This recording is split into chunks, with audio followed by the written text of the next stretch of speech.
Hey everybody, this is Arlene. I'm here today to show you a technique, and this is how to color an image in a monochromatic tone. And this is just my version of how I do it. When I do my monochromatic coloring, and here is my image here.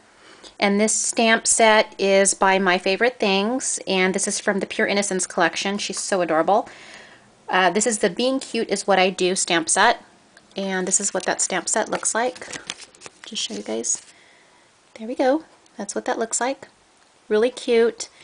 And so anyways, I'm going to show you how I color this, and it looks like a black and white image, which is really cool. And just to give you an idea of what monochromatic means, it's just basically a tone that is a selection of colors from the same family. So if you have like your Copic color chart or your Copic color wheel, you'll see that there are certain colors that fall within the same family. So the colors that I'm going to be using, and you really only need 4 colors to get this effect. I'll be using W00, W1, W3, and W6. So 4 colors to get the different tones on this particular image. So I went ahead and stamped my image onto paper tray ink, white cardstock, and I used my Memento Tuxedo black ink to do that. And I'm going to go ahead and start coloring. Now the face, I'm going to go ahead and start off with my lightest color, which is W00, and then I'm going to be highlighting her face with W1, which is Warm Grey 1 and Warm Grey 00. Okay, so starting off with the base color, I'm going to go ahead and lay down my W00. And I want to get a really nice coverage, and I like to go different parts of the image at a time, or section at a time I should say, to keep the ink moist to get a really good blend.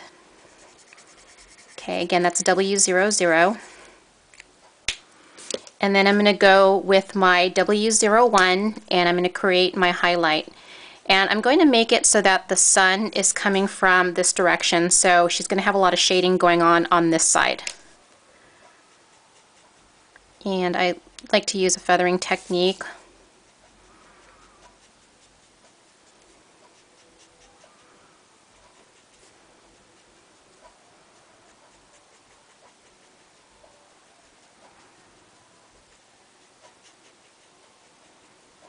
And then she's going to have a little bit of shading where her ears are. And then I'm just going to go back with my W00 and I'm going to color into the W1 just to sort of blend it. Okay, I'm not going to color over it, just sort of color into it a little bit. And over here just a little bit. And this, I'm going to take my W1 again. Just get a little bit more highlighting.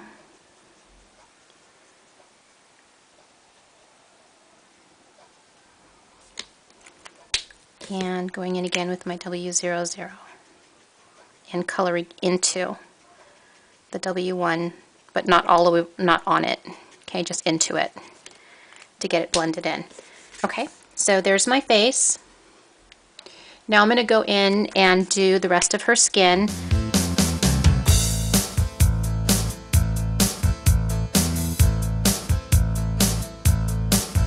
Now I'm going to kind of go in with my W3 now. I want to create a hard line where the shadow is around her outfit, so I'm just going to kind of go in with my W3.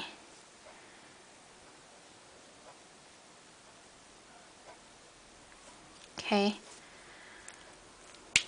Alright, now all her skin is done. Wait, let me just get under her chin. I just kind of skipped that. So I already did the W00, so I'm just going to go in with some W1.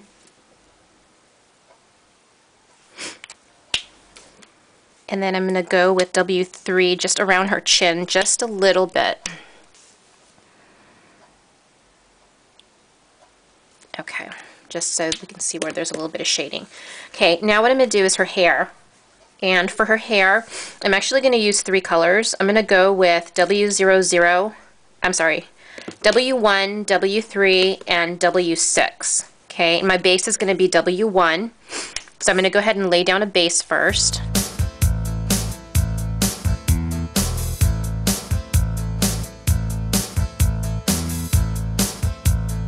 So I laid down a base of W1. Now I'm going to go in with my darkest color, which is W6, and I'm going to color starting from her root, and I'm just going to feather out from her root.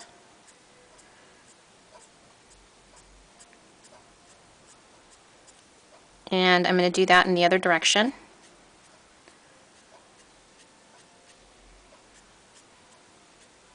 Okay, and then from her pigtails, there's going to be a little bit of dark right where her pigtails start, so I'm going to go ahead and do a base of that down there.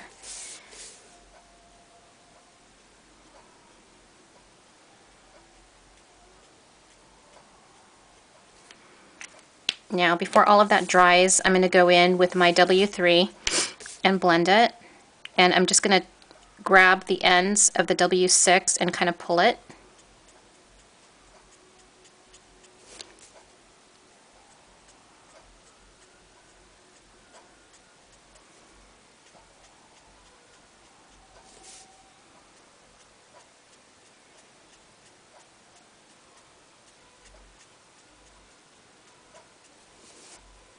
Okay, now I'm going to go back with my W6 and I'm going to kind of color the base here of her hair, and I'm going to color that in, feather it in,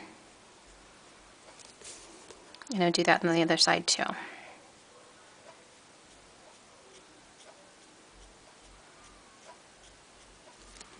And then I'm going to take my W3 and I'm going to pull in the tails of the W6.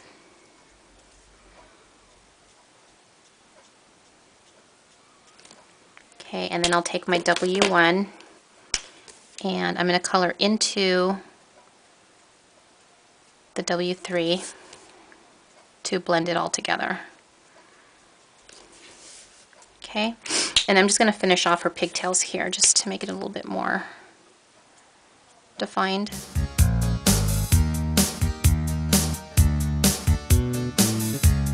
Okay, and then I see how I messed up just a little bit on the edge here of her hair. I'm going to take my colorless blender and I'm just going to touch it up just a little bit. And you don't want to keep going with your colorless blender, because then otherwise the color that you laid down is going to smear into the colorless blender. So you want to go a little at a time and not all at once, if that makes sense. Okay, now I'm going to go ahead and let that sit for a little bit. I'm going to go ahead and start her shirt. Now for her shirt, I'm going to be using these three colors, W00, W1, and W3. And I'm going to start with my lightest color and lay down a base, and this is the W00.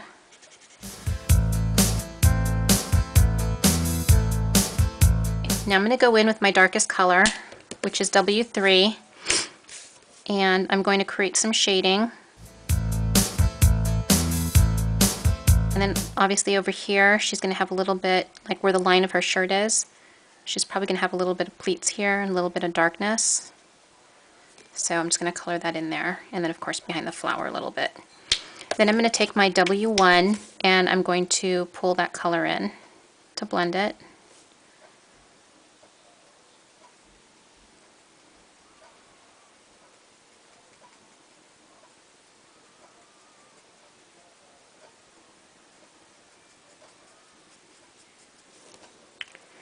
And then my lightest color, I'm going to color into. My lightest color is W00, so I'm going to color into my W1 to blend it.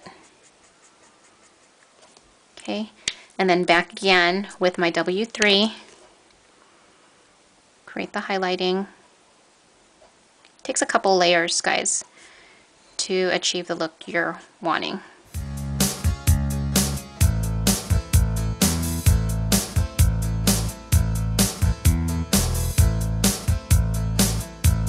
Okay, and then back with my W00 and color into the W1 to blend that in.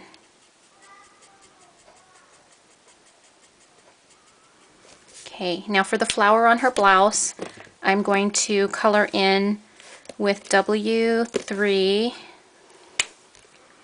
and that'll be my base color. Remember, we're trying to create a contrast. If I had it the same color as her shirt, it probably wouldn't pop as much. And then I'm going to go in with W6 and create some shading on the flower. Okay, just on the right side of the flower, because remember the sun's shining in from this direction. Now for her pants, I'm going to be using my darkest colors. I'll be using W1, W3, W6. So I'm going to lay a base of W1.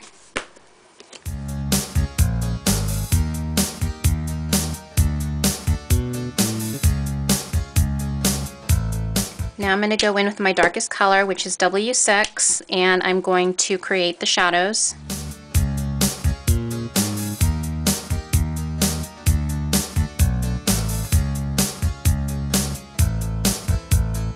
Now I'm going to take my W3, just right here, and I'm going to go ahead and pull in that color to blend it.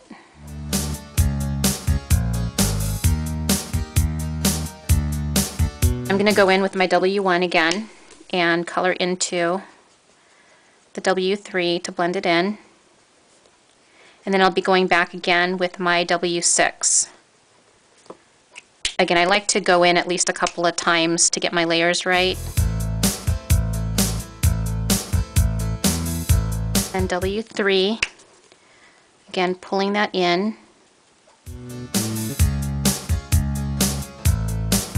And then W1 to blend it all in together. Now for her shoes, I just go in with a base of the W1,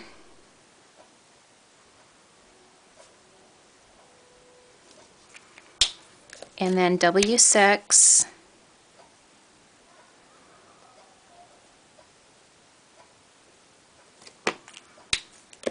and then W3. Again, the lightest part of her shoe is going to be like to our left. This is the W1. Okay, now for her pigtails, she does have rubber bands in her hair, or ties. I'm just going to go in with my W6, and I'm just going to color that in.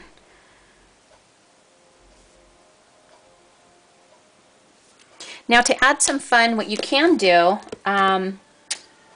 is take your At You Speaka glitter pen and color in, and now these are intended to be used on top of Copic marker colored spots. And so these actually have little metal glitters inside them. So the cool thing about these At You Speaka glitter pens is you can lay them in whatever direction, sideways, you know, up in a can. Once you lean it forward, all of those metal pieces will come towards the bottom, and so you'll get it here. The cool thing about it is so far when I've used these, they've never clogged, which I really like. So you can put little sparkles on her pigtails, like in the center of her little flower, the trim of her jeans, just to add a little bit of interest.